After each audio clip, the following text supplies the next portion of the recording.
Welcome back. Today, we're looking at a common challenge in C#, filtering duplicates in collections based on specific properties using LINQ. Let's say you have a list of customers, but you want to remove duplicates based on their email addresses. First, let's see what happens if we simply use LINQ's distinct method.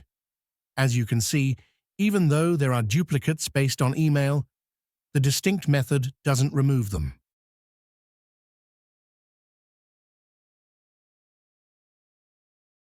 This is because the default distinct method checks the whole object for duplicates, and each customer object is considered unique unless we tell it otherwise. To correctly filter duplicates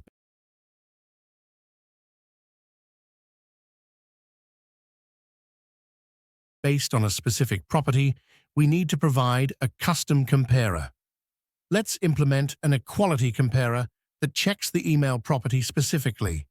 Now, when we run the program using our custom comparer, duplicates based on email addresses are successfully removed. This approach is clean, simple, and efficient. And that's how you use LINQ effectively to eliminate duplicates by property.